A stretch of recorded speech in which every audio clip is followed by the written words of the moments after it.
안녕하세요, 멜목상. 오늘은 출애굽기 40장 1절부터 16절 말씀 보도록 하겠습니다. 네, 이제 출애굽기 드디어 마지막 장입니다. 여러분 마지막 장까지 오셨어요. 할렐루야. 예. 왜 이제 할렐루야가 자동으로 튀어나오네.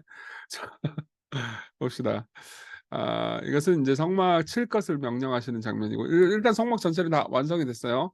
근데 이거 딱 이제 쳐 가지고 성막을 세워서 런칭을 해야 될 거 아니에요. 근데 런칭을 바로 하라고 하는 게 아니고 인제 날짜를 지정해 주시고 또 인제 여러 가지 명령들을 하나님께서 하시는 장면이 1 절부터 16 절에 나오는데요. 내용 한번 볼게요. 여호와께서 모세에게 말씀하여 이르시되 너는 첫째 달 초하루에 성막 곧 회막을 세우고 성막을 언제 세워요? 첫째 달 초하루 1월 1일 날 세우라는 거죠. 근데 이제 이거는 두 가지 의미가 있었어요. 1월 1 일은 인제 태초를 상징하는 것이었죠.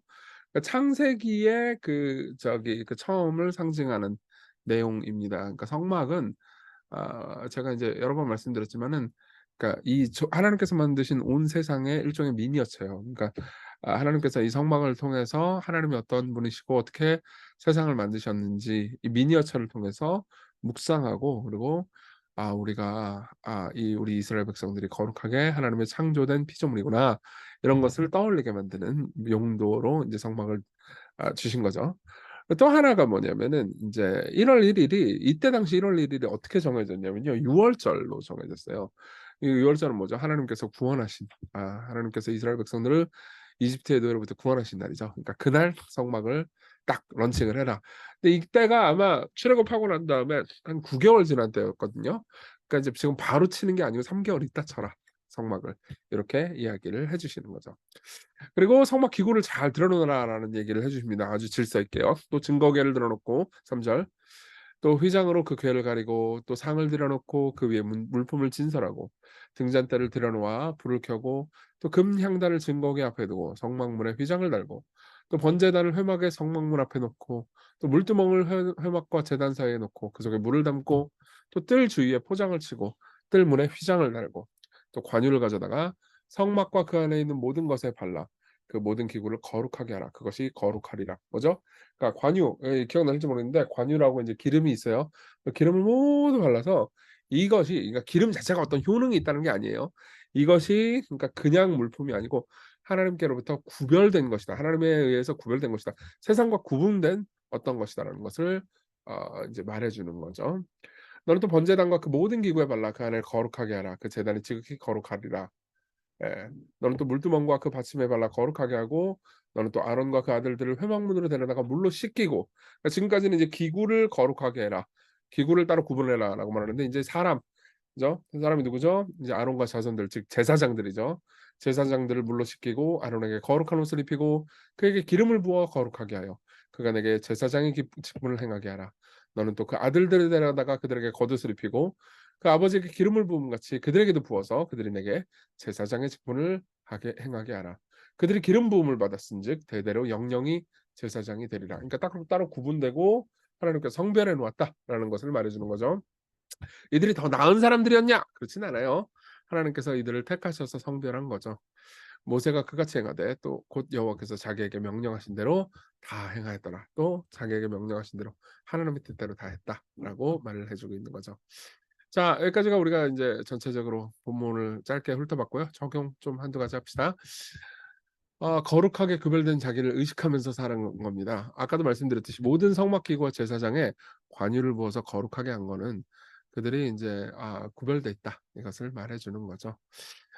실제로 이제 이 28 장에 보면 인제 관유 만들고 뭐 인제 제사장을 따로 세우는 게 이게 되게 자세히 나와 있거든요. 근데 이제 거기에 보면은 이런 예 있어요. 인제 아 그 뭐지?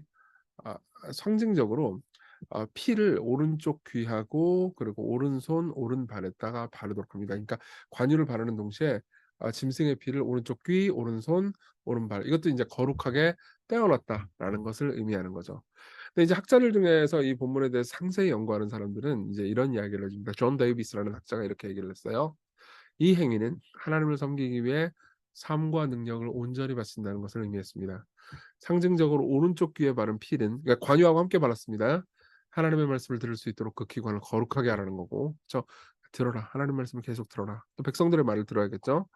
오른손의 반은 피는 중보사역을 수행할 때 손을 구별하는 역할을 했습니다. 그러니까 신실하게 백성들을 섬기고 하나님을 섬겨라. 그러니까 손으로 이렇게 얘기하는 거죠.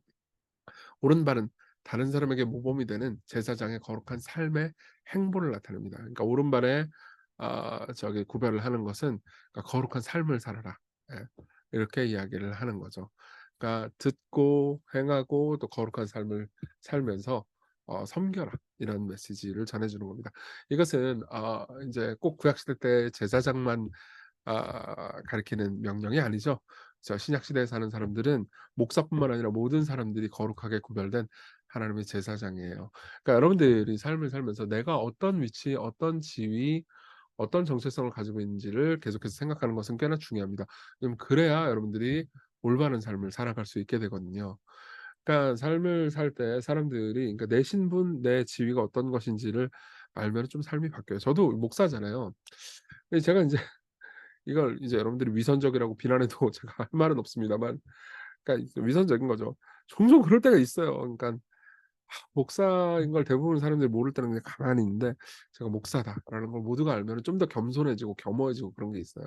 그래서 항상 이제 제가 속으로 생각하고 회개하는 것 중에 하나가 하나님 제가 사람들 앞에서만 목사인 게 아니고 하나님 앞에서 개인적으로 홀로 있을 때도 목사이게 하소서. 목사이기 이전에 신자이며 하나님께서 택하신 제사장임을 기억하게 하소서 이런 기도를 할 때가 있거든요. 그래야 제가 겸손해질 거 아니에요. 그쵸? 여러분 저를 위해서 기도할 때 제가 겸손해지도록 기도 많이 하신다면서요? 네 많이 해 주세요. 어쨌든 쓸데없는 소리인데 근데 저뿐만 아니라 우리 모두가 그래야 됩니다. 오늘 하루 삶을 살 때 자신의 신분을 의식하고 구별된 자신을 의식하면서 살아가십시오. 두 번째로는요. 구원을 묵상하면서 살아갑니다. 아까 제가 이런 말씀 드렸잖아요. 성막이 딱 런칭된 게 언제예요? 1월 1 일. 그게 뭘 의미해요? 하나님의 창조 그리고 하나님의 구원 이 두 개를 가리키는 거라고 그랬죠. 유월절. 그쵸. 유월절이 1월 1 일이 유월절 시작되는 그날이 인제 1월 1 일이니깐요. 그러니까 우리는 항상 여러분 주일 예배를 올 때도 항상 여러분들이 생각하는 게 평상시에는 내가 그냥 존재한 것처럼 생각하고 삶을 살다가 주일만 되면 '아 맞아. 내가 하나님이 만드신 존재지. 하나님이 내 삶의 주인이시지. 내가 내 삶의 주인이 아니지.'를 생각하게 하고요. 또 주일날 복음을 들으면서 어떤 생각을 하게 돼요? '내가 하나님의 은혜로 구원을 받았지.' 이걸 생각하게 되는 거예요. 그러니까 주일날 예배 드릴 때 항상 주일뿐만이 아니에요. 여러분 삶에서 계속해서 이걸 생각하면서 살아야 돼요. 오늘도 그걸 생각하면서 살아야 됩니다. '아 나는 하나님의 피조물이야. 하나님의 돌봄 아래 있어. 나는 하나님께서 나에게 은혜를 베푸셔서 구원했어.' 그쵸? 그러면은 아침에 그렇게 생각하면서 하루를 살잖아요. 그럼 또 순간순간 다가오는 그 환경과 상황마다 다른 생각, 다른 마음 가지고 행동하고 말할 수 있을 겁니다. 저도 오늘 그렇게 살 수 있도록 노력할 거예요. 여러분들의 정체성이 그러니까 다른 사람들이 뭐 사실 인제 지난 주일날도 제가 얘기했던 건데 다른 사람들이 하는 말, 다른 사람들이 하는 이야기로 자꾸 채워지잖아요. 그러므로 여러분들의 정체성이 세워지잖아요. 그럼 여러분들 계속 흔들리게 돼 있어요. 네 하나님의 말씀, 하나님이 여러분들을 사랑하신다는 것, 여러분들을 만드셨다라는 것, 그리고 여러분들을 구원해 주시고 앞으로도 구원하실 거라는 걸 생각하면 삶의 부정적인 감정으로부터 많이 구원받을 수 있죠. 예컨대 분노요. 내가 죄인이고 하나님을 진노케 했는데 구원받았는데 그럼에도 불구하고 하나님을 사랑받았는데 '내가 이렇게 사람들이 나한테 뭐라고 한 거에 대해서 이렇게 분노하는 게 말이 되나?' 스스로 말을 걸어 보는 겁니다. 그리고 회개하는 거죠. 자 그런 삶을 살 수 있도록 우리 같이 기도합시다. 제가 하나님의 창조물이라는 것과 하나님의 구원을 받은 사람이라는 것을 기억하고 오늘을 살게 하소서. 그리고 그분의 사랑 안에서 거룩한 삶을 위해서 내가 구별됐다는 거 내가 거룩한 제사장이라는 거 생각하면서 오늘을 살게 하소서. 우리 함께 기도합시다.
기도하겠습니다. 은혜로우신 주님, 주께서 우리를 거룩하게 구별해 놓으시고 떼어 놓으셨다는 것을 생각하며 오늘을 살게 하소서.